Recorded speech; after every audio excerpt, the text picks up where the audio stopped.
अस्सलाम वालेकुम फ्रेंड्स, उम्मीद करता हूँ आप खैरियत से होंगे और हमारा चैनल भी सब्सक्राइब कर लिया होगा। अगर अभी तक आपने हमारा चैनल सब्सक्राइब नहीं किया तो आप जल्दी से हमारा चैनल सब्सक्राइब कर ले ताकि आने वाली हर आपको लेटेस्ट वीडियो मिल सके। आज हम शुरू करने जा रहे हैं एक नई प्लेलिस्ट जो कि बायोकेमिस्ट्री के रिलेटेड है। हम सबसे पहले उस प्लेलिस्ट में कार्बोहाइड्रेट्स क्या होते हैं और उनके टाइप्स के बारे में सारा पढ़ेंगे। तो चलिए शुरू करते हैं। कार्बोहाइड्रेट्स होते क्या हैं? Carbohydrates are the biomolecules consisting of carbon, hydrogen and oxygen atoms, usually with a hydrogen oxygen atom ratio of 2:1। Carbohydrates biomolecules होते हैं जो कि हाइड्रोजन और ऑक्सीजन एटम्स पर मुश्तमिल होते हैं और कार्बोहाइड्रेट्स के अंदर जो हाइड्रोजन और ऑक्सीजन एटम की रेशो है वो 2:1 है। मतलब 2 हाइड्रोजन के एटम उनमें होते हैं और एक ऑक्सीजन का एटम होता है। उसके बाद अगले पॉइंट की तरफ चलते हैं। 10 with empirical formula CnH2n whole n। Carbohydrates का जो एम्पिरिकल फार्मूला होता है वो होता है CnH2n होल n। तीसरे पॉइंट की तरफ चलते हैं। However not all the carbohydrates confirm to this precise stoichiometric definition like ketonic acids, deoxy sugars such as fructose. तीसरे पॉइंट में वो ये बताना चाह रहे हैं कि मतलब लाजमी नहीं है कि carbohydrates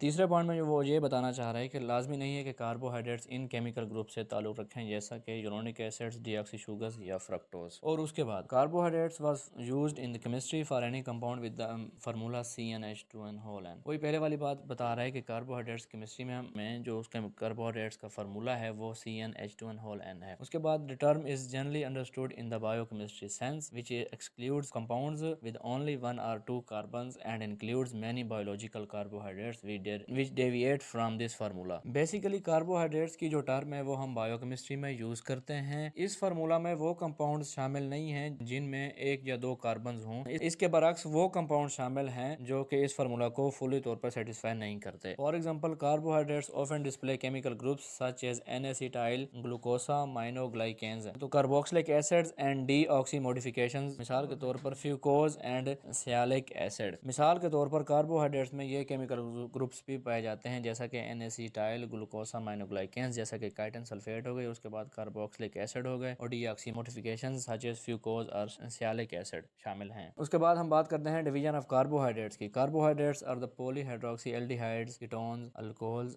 acids, they are simple derivatives and they are polymers having linkage of the acetyl type। उसके बाद हम डिवीजन की बात करें तो कार्बोहाइड्रेट्स पॉलीहाइड्रोक्सी एल्डिहाइड्स या कीटोन होते हैं। कार्बोहाइड्रेट्स बेसिकली पॉलीहाइड्रोक्सी एल्डिहाइड्स हो सकते हैं, कीटोन्स हो सकते हैं, अल्कोहल्स और एसिड्स भी हो सकते हैं और इनके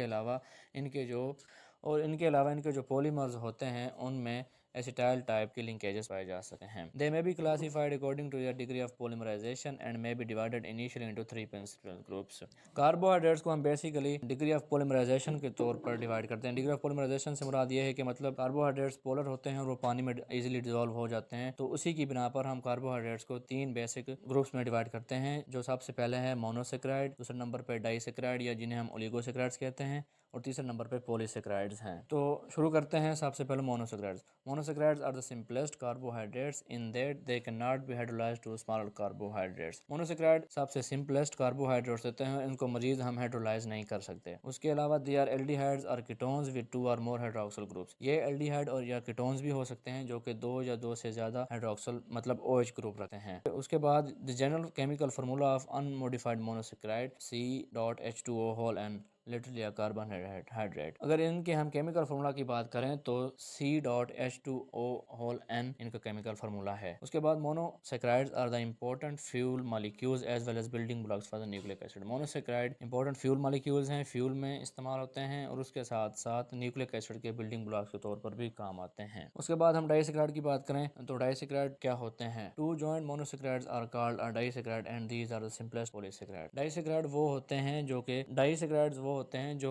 2 से लेकर 9 तक मोनोसेक्राइड यूनिट्स को मिलाने से बनते हैं। जैसा कि मिसाल के तौर पर एग्जांपल इंक्लूड्स सक्रोज और लैक्टोज। सक्रोज और लैक्टोज जो हैं वो डाइसेक्राइड्स की मिसालें हैं। उसके बाद they are composed of 2 monosaccharide units bound together by covalent bond known as glycosidic linkage and a hydrogen atom from one monosaccharide and hydroxyl group from the other. उसके बाद वो कहते हैं कि ये 2 मोनोसेक्राइड यूनिट से मिलकर बनते हैं और इनके दरमियान जो बॉन्ड होता है उन्हें हम कोवलेंट बॉन्ड कहते हैं। जो डाइसेक्राइड्स होते हैं वो 2 मोनोसेक्राइड से मिलकर बनते हैं और उनके दरमियान जो बॉन्ड होता है वो कोवलेंट बॉन्ड है जिसे हम ग्लाइकोसाइडिक लिंकेज कहते हैं और ये डिहाइड्रेशन रिएक्शन से बनते हैं। इस रिएक्शन के नतीजे में एक मोनोसेक्राइड से हाइड्रोजन एटम रिमूव होता है और दूसरे मोनोसेक्राइड से हाइड्रोक्सल यानी कि OH ग्रुप जो होता है वो रिमूव होता है। अच्छा, उसके बाद इसकी एग्जांपल की बात करें, sucrose is the most abundant disaccharide and the main form in which carbohydrates transported in plants. उसके बाद सक्रोज की बात करें तो सक्रोज एक इंपॉर्टेंट डाइसेक्राइड है और ये कार्बोहाइड्रेट्स की वो फॉर्म है जो कि प्लांट्स में पाई जाती है और डाइसेक्राइड। और उसके बाद it is composed of D glucose molecule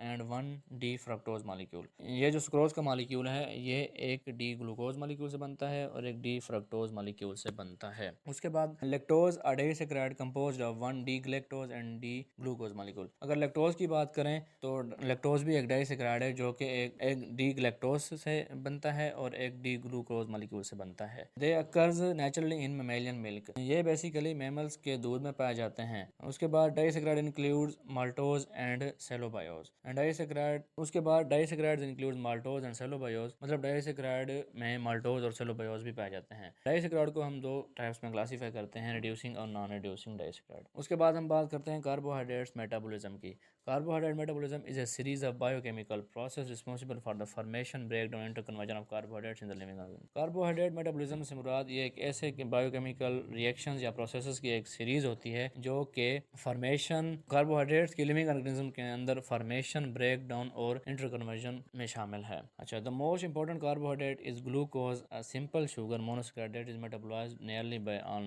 non organism. जो वो कहते हैं कि जो मोस्ट इंपॉर्टेंट कार्बोहाइड्रेट है वो ग्लूकोज है जो कि एक सिंपल शुगर मोनोसैकेराइड है। उसके बाद वो बताता है कि जो मोस्ट इंपॉर्टेंट कार्बोहाइड्रेट्स है वो ग्लूकोज है, वो एक सिंपल शुगर है मतलब मोनोसैकेराइड है, और उसके बाद वो जो कि तमाम ऑर्गेनिज्म से मेटाबोलाइज किया जाता है। उसके बाद glucose and other carbohydrates are a part of wide variety of metabolic pathways across species. उसके बाद वो कहता है कि ग्लूकोज और जो दूसरे कार्बोहाइड्रेट्स हैं वो मेटाबॉलिक पाथवेज का हिस्सा हैं जो कि डिफरेंट स्पीशीज के दरमियान पाया जाता है। उसके बाद plant synthesises carbohydrates from carbon dioxide and water by the photosynthesis, storing the absorbed energy internally often in the form of starch और लिपिड। उसके बाद वो बताना चाह रहा है कि मतलब पौधे कार्बोहाइड्रेट्स को बनाते हैं, उसके बाद प्लांट्स फोटोसिंथेसिस के अमल से कार्बोहाइड्रेट्स तैयार करते हैं। उसके बाद वो कहता है कि पौधे कार्बोहाइड्रेट्स को कार्बन डाइऑक्साइड की मदद से तैयार करते हैं, कार्बन डाइऑक्साइड और पानी की मदद से तैयार करते हैं, और जिस अमल से वो तैयार करते हैं उस अमल का नाम फोटोसिंथेसिस है जो कि एनर्जी एब्जॉर्ब करने से वजूद में आता है। उसके बाद plants components are consumed by the animals, fungi and used as a fuel for cellular respiration. उसके बाद वो बताना चाह रहा है कि मतलब प्लांट के जो कंपोनेंट्स होते हैं वो एनिमल्स और फंजाई से कंज्यूम मतलब खर्च हो जाते हैं, सेलुलर रेस्पिरेशन के लिए एज ए फ्यूल यूज़ करते हैं हम। अच्छा, उसके बाद है न्यूट्रिशन। न्यूट्रिशन मतलब कि हम कार्बोहाइड्रेट्स को कहाँ कहाँ से हासिल कर सकते हैं। तो सबसे पहले grain products are the rich source of carbohydrates, मतलब अनाज के जो भी प्रोडक्ट्स हैं तो वो मतलब उन तमाम में कार्बोहाइड्रेट्स पाए जाते हैं। दूसरे नंबर पे carbohydrates consumed in food yields 3.87 kilo calories of energy per gram for simple sugars and 3.57 to 4.12 kilo calories per gram for complex. इसके बाद वो बताना चाह रहा है कि मतलब कार्बोहाइड्रेट्स के जो सिंपल शुगर्स हैं उनमें 3.8 किलो कैलोरीज एनर्जी पाई जाती है, और उनके जो कार्बोहाइड्रेट्स के जो कॉम्प्लेक्स शुगर हैं उनमें 3.5 टू 4.1 किलो कैलोरीज पाए जाते हैं। जो आखिरी पॉइंट है वो यह है कि relatively high levels of carbohydrate are associated with the processed foods और refined foods made from the plants including sweets, cookies and candy, table sugar, honey soft drinks, breads and crackers, jams and fruit products, pastas and breakfast cereals. इसमें वो बताना चाह रहा है कि मतलब carbohydrates को जो हाई लेवल है, मतलब जो कार्बोहाइड्रेट्स सबसे ज़्यादा उनमें पाए जाते हैं जैसा कि प्लांट्स हो गए, स्वीट्स, कुकीज़, कैंडी, इन तमाम में कार्बोहाइड्रेट्स हाई कंसंट्रेशन में पाए जाते हैं। उम्मीद करता हूँ आपको ये वीडियो पसंद आई होगी। वीडियो को लाइक करें, कमेंट करें, चैनल को सब्सक्राइब करें। अपना ख्याल रखिएगा। अल्लाह हाफ़िज़।